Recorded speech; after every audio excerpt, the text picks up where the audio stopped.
कासगंज में झींगा और भोला नाम के दो दोस्त रहा करते थे। भोला अपने नाम के मुताबिक भोला ही था, वही झींगा एक शरारती और बिगड़ल लड़का था। वो दिन भर आवारागर्दी करने के अलावा और कोई काम नहीं करता था। भोला के पिता गुजर चुके थे।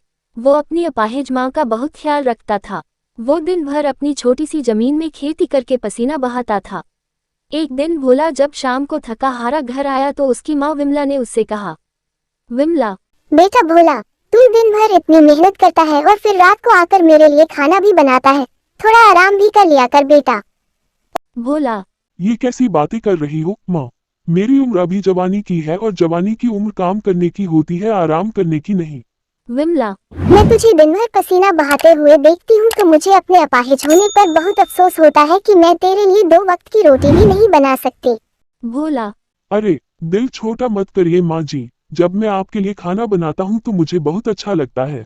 भोला ने इतना तो कहा ही था कि तभी पड़ोस में रहने वाले सुखिया चाचा वहां पर आ गए और विमला की ओर देखकर बोले, सुखिया, बहुत खुश नसीब हो कि भोला जैसा पुत्र तुम्हें मिला है। एक तुम्हारा पुत्र भोला है जो दिन रात खेतों में काम करके पसीना बहाकर तुम्हारी कितनी सेवा करता है और वो तुम्हारे लिए खाना भी बनाता है। और एक मेरा पुत्र है जो दिन भर आवारागर्दी करने के अलावा और कुछ नहीं करता। भोला, अरे चाचा, ऐसी बात नहीं है, झींगा धीरे धीरे करके काम करने लगेगा। सुखिया, क्या काम करने लगेगा बेटा? पहले तो वो सिर्फ काम नहीं करता था, दिन भर निठल्ला बन के घूमता था, लेकिन अब तो वो गांव की लड़कियों को भी छेड़ने लगा है। विमला, तो आप उसकी शादी क्यों नहीं कर देते? शादी के बाद वो सुधर जाएगा। सुखिया, ये कैसी बातें कर रही हो बिमला बहना? उसकी शादी करके किसी लड़की की जिंदगी बर्बाद नहीं करना चाहता। काम काज तो कुछ करता है नहीं। जो अपने लिए एक वक्त की रोटी का इंतजाम नहीं कर सकता, वो अपनी बीवी को क्या खिलाएगा? सुखिया, भोला, तू तो उसका दोस्त है, उसे समझाता क्यों नहीं बेटा? भोला, आप बिल्कुल चिंता मत कीजिए सुखिया चाचा, मैं कल इसके बारे में झींगा से जरूर बात करूंगा। सुखिया, ये लो, मेरे घर पर आज खीर बनी थी और खीर तुम्हें बहुत पसंद है ना भोला, इसलिए मैं तुम्हारे लिए लाया हूँ। भोला ने सुखिया चाचा के हाथ से खीर ले ली और सुखिया मुस्कुराता हुआ वहां से चला गया। अगले दिन भोला झींगा से जाकर मिला और बोला, भोला, झींगा, तेरे पिताजी तुझसे बहुत परेशान रहते हैं, तू कुछ काम धंधा क्यों नहीं करता? झींगा भोला का दोस्त तो था, लेकिन वो अंदर ही अंदर भोला से बहुत जलता था, क्योंकि गांव में सब लोग भोला की तारीफ करते थे और उसकी बुराई। भोला की बात पर झींगा गुस्से से बोला, झींगा, तो मेरा बाप मेरी शिकायत अब पड़ोसियों के घर भी जाकर करने लगा है। भोला, ऐसी बात नहीं है झींगा, सुखिया चाचा हमारे घर जैसे ही तो है, और तू तो मेरा दोस्त है। भला वो मुझसे नहीं कहेंगे तो और किससे कहेंगे? झींगा, तो तू मेरे बाप का वकील बनकर आया है। झींगा, ऐसा मत बोल झींगा, वो तेरे पिताजी है, तुझे तमीज से बात करनी चाहिए। अगर तू कुछ काम काज करेगा तो उसमें तेरा ही फायदा होगा भाई, और तेरे पिता के ऊपर मेहनत का बोझ थोड़ा कम हो जाएगा। झींगा, अरे ओ, अभी कोई काम करने की उम्र नहीं है मेरी, ये तो मौज मस्ती करने की उम्र है। भोला, नहीं झींगा, ये काम करने की ही उम्र है और इस उम्र में ही आदमी मेहनत कर सकता है, तरक्की कर सकता है। जो जवानी के दिन बेकारी में गुजार देता है, उसके ऊपर बुढ़ापा किसी श्राप से कम नहीं होता। मेरी बात को अकेले में कभी ध्यान से सोचना। इतना कहकर भोला अपने खेतों की ओर चला गया। वही झींगा गुस्से से उसे जाता हुआ देखता रहा। झींगा स्वयं से कुछ सालों पहले मेरे ही साथ गिल्ली डंडा खेलता था और आज मुझे ही मेहनत का पाठ पढ़ा रहा है। तभी अचानक वहां पर रारधू सूदखोर अपने कुछ साथियों को लेकर झींगा के पास आ गया। रारधू गांव के लोगों को सूद पर पैसे उठाता था और उसके बदले वो उनसे भारी ब्याज वसूलता था। रारधू गुस्से से झींगा से बोला, रारधू, ओए, तुझे पता है ना, इस महीने तेरे ऊपर ब्याज कितना चढ़ गया? झींगा, हाँ पता है मुझे, बोला तो था तेरे पैसे सब लौटा दूंगा। रारधू, लौटा दूंगा नहीं बे, कब लौटाएगा? पिछले 3 महीनों से तू मुझे बेवकूफ बना रहा है। मैं सिर्फ तेरे पिताजी का लिहाज कर रहा हूँ झींगा, तेरी जगह कोई और होता तो मैं उसकी पीट पीट कर हालत खराब कर देता। रारधू की बात सुनकर झींगा थोड़ा सा सहम गया। झींगा, मुझे थोड़ी सी मोहलत और दे दीजिए। रारधू, ठीक है, मैं तुझे 2 घंटे की मोहलत और देता हूँ।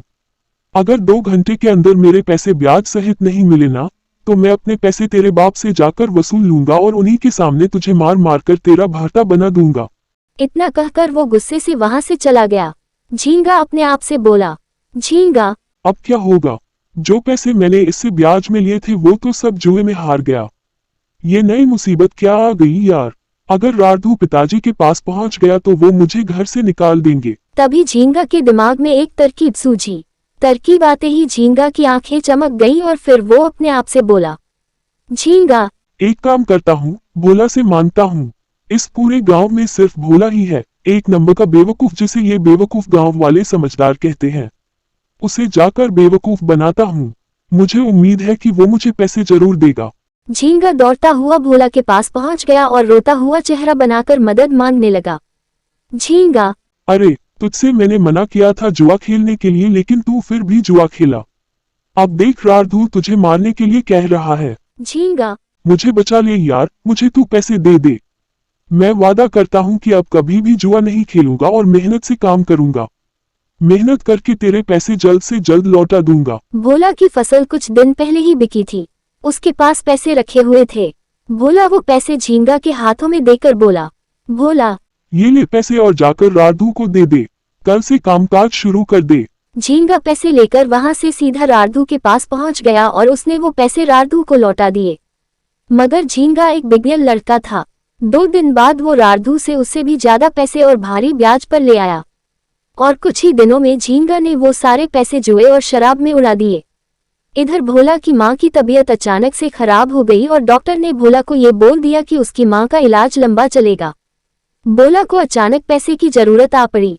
भोला दौड़ता हुआ झींगा के पास पहुंचकर बोला, भोला, झींगा, तूने जो मुझसे पैसे लिए थे मुझे उसमें से थोड़े पैसे दे दे। मेरी माँ की तबीयत खराब हो गई है, मुझे पैसों की सख्त जरूरत है। झींगा अचानक सकपका गया। झींगा, अभी तो मेरे पास पैसे नहीं है यार, बाद में दे दूंगा। भोला, झींगा, तुमने मुझसे कुछ वक्त की मोहलत लेकर पैसे लिए थे। जब तक मुझे पैसों की जरूरत नहीं पड़ी मैंने तुझसे पैसे कभी नहीं मांगे, लेकिन आज मुझे वाकई पैसों की बहुत ज्यादा जरूरत है। भोला की ये बात सुनकर झींगा का गुस्सा 7वें आसमान पर पहुंच गया। झींगा, तुझे तो गांव में हर कोई अच्छा बोलता है ना, तुझे तो कोई भी उधार दे देगा, जाकर कहीं और से उधार क्यों नहीं मांग लेता। भोला, मैं उधार क्यों मांगूंगा झींगा, जब मेरे पैसे तेरे ऊपर निकल रहे हैं। झींगा ने भोला को पैसे देने से साफ इनकार कर दिया। इस बात पर भोला का दिल टूट गया। वो बुरी तरह से परेशान होकर बोला, भोला, तू मेरा दोस्त है झींगा, इसलिए मैं चाहकर भी तुझसे बुरा नहीं बोल सकता, लेकिन हाँ, अब मैं तेरी शिकायत सुखिया चाचा से जरूर करूंगा। सिर्फ उन्हीं का लिहाज करके मैं यहाँ से चुपचाप जा रहा हूँ। इतना कहकर भोला चला गया, लेकिन झींगा को अपनी बहुत ज्यादा बेइज्जती महसूस हुई। तभी झींगा ने देखा कि गांव के मोहन काका अपने हाथ एक पोटली पकड़े हुए भोला के घर की ओर जा रहे थे। झींगा, अरे कहाँ जा रहे हो मोहन काका, आखिर तुम्हें भोला से क्या काम पड़ गया। मोहन, 2 दिन बाद हमारी बिटिया की शादी है। इस पोटली में बिटिया के दहेज के सोने के गहने हैं। मैं अपनी पत्नी सरला के साथ शहर में कुछ खरीदारी करने जा रहा हूँ, तब तक ये गहने मैं भोला के घर पर रखने जा रहा हूँ।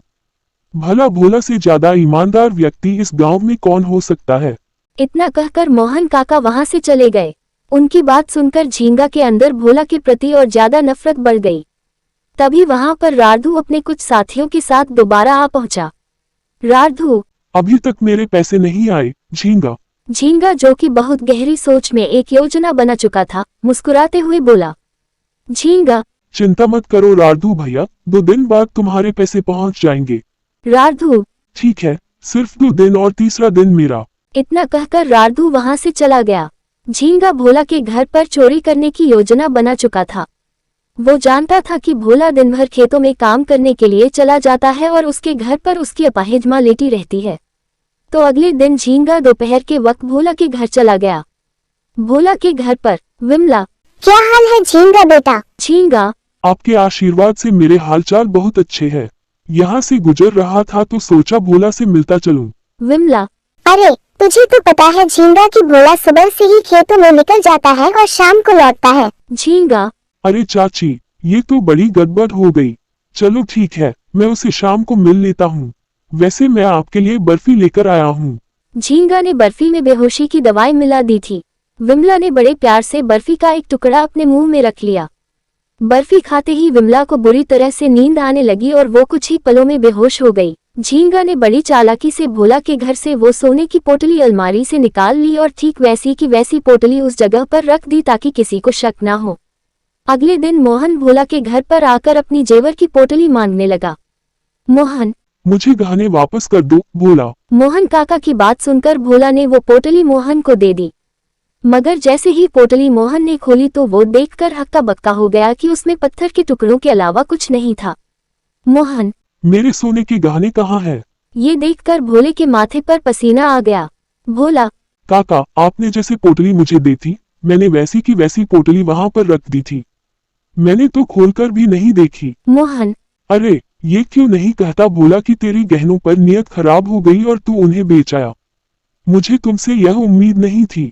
भोला, मेरी बात का यकीन कीजिए काका। मोहन, तो फिर इसमें ये कंकड़ पत्थर कहाँ से निकला? ये मामला इतनी आसानी से खत्म नहीं होगा भोला, मैं तेरी शिकायत गांव के मुखिया से करूंगा। कुछ ही देर में वहां गांव के मुखिया, पड़ोसी सुखिया और लोगों की भीड़ लग गई। उन सब में झींगा भी था जो बहुत खुश था। हर कोई भोला को बुरा बोल रहा था। मुखिया, तो ये है तेरी मेहनत भोला, लोगों की आंखों में धूल झोंकते हुए तुझे शर्म नहीं आई? तूने अपने ही गांव में डाका डाल दिया। झींगा, ये है इस भोला की सच्चाई, तुम सब ने ही इससे सिर पर बिठा रखा था। सुखिया, मुझे तुझसे यह उम्मीद नहीं थी। भोला, मुखिया, देखते क्या हो, मारो इसको। गांव वालों ने मिलकर भोला की बुरी तरह से पिटाई की। भोला की माँ विमला ने आंसू बहाकर भोला की ओर देखकर कहा, विमला, मुझे तुझसे ये उम्मीद नहीं थी बेटा, मेरी परवरिश में आखिर क्या कमी रह गई थी? अरे तू तो मेरा बेटा है, तूने चोरी क्यों की? भोला, मैं सच कहता हूँ माँ, मैंने कोई चोरी नहीं की। मगर भोला की बात पर कोई भी यकीन करने के लिए तैयार नहीं था। तभी अचानक मोहन काका की पत्नी सरला काकी मोहन के पास आकर बोली, सरला, भोला को क्यों मार रहे हो तुम सब? मोहन, तुम्हें पता है तुमने मुझे जो गहने दिए थे भोला के घर पर रखने के लिए, इस भोला में वो सारे गहने बेच दिए। सरला, और उस सोने को बेचकर इस बेचारे को मुश्किल से 100 रुपए भी नहीं मिले होंगे। मोहन, ये क्या कह रही हो तुम? सरला, क्योंकि वो सोने के गहने असली के नहीं थे बल्कि पीतल के थे। उसमें सोने का पानी चढ़ा हुआ था। असली सोने की कंगन तो मेरे पास है। मोहन, लेकिन फिर वो पोटली? सरला, अरे मैंने तुम्हें तोते की तरह बताया था कि अलमारी में 2 रंग की पोटलियां रखी हुई है, नीली और लाल। लाल वाली में नकली गहने हैं और नीली वाली में असली। तुमने लाल वाली पोटली उठाकर भोला को दे दी। वो तो अभी अचानक मेरी नजर पड़ गई तो मैं तुरंत यहाँ पर आ गई। मैं भोला को अच्छी तरह से जानती हूँ, भोला चोरी कभी नहीं कर सकता। सरला काकी ने इतनी बात कही थी कि तभी अचानक राधू गुस्से से लाल पीला होता हुआ वहां पर आ गया और झींगा से बोला, राधू, नकली गहने देखकर मुझे बेवकूफ बनाता है। इतना कहकर राधू ने वही चुराई पोटली सबके सामने फेंक दी। झींगा की पोल खुल चुकी थी। सभी लोग समझ गए थे ये चोरी करने वाला झींगा ही है। तभी विमला बोली, विमला, अब मुझे याद आया, कल झींगा ही भोला से मिलने के लिए आया था। इसने मुझे बर्फी का टुकड़ा भी खिलाया। उसे खाते ही मुझे बुरी तरह से नींद आने लगी और अभी भी मेरा सर भारी हो रखा है।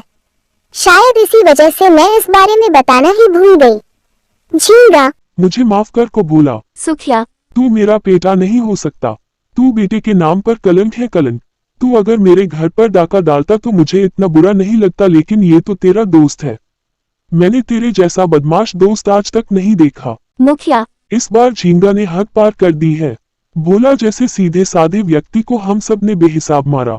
देखते क्या हो, मारो झींगा को, भूत बना 2 साले का। सभी गांव वाले झींगा को बुरी तरह से पीटने लगे, मगर भोला ने झींगा को और ज्यादा पीटने से बचा लिया। भोला, मत मारो इसको, ये मेरा दोस्त है। मैं इसे अपनी आंखों के सामने मार खाते हुए नहीं देख सकता। इसकी आंखें बता रही है कि इसे अपनी गलती का पछतावा है। भोला की बात सुनकर झींगा रोने लगा और भोला के पैरों पर गिरकर बोला, झींगा, मैं तुम्हें फंसा रहा था और तुमने मुझे पीटने से बचाया। सच में भोला, तुम्हारी सच्ची दोस्ती ने मेरी आंखें खोल दी और मुझे एक बदमाश दोस्त से एक सच्चा दोस्त बना दिया। झींगा ने हाथ जोड़कर सबसे माफी मांगी और उस दिन के बाद झींगा भोला के साथ मेहनत करने लगा।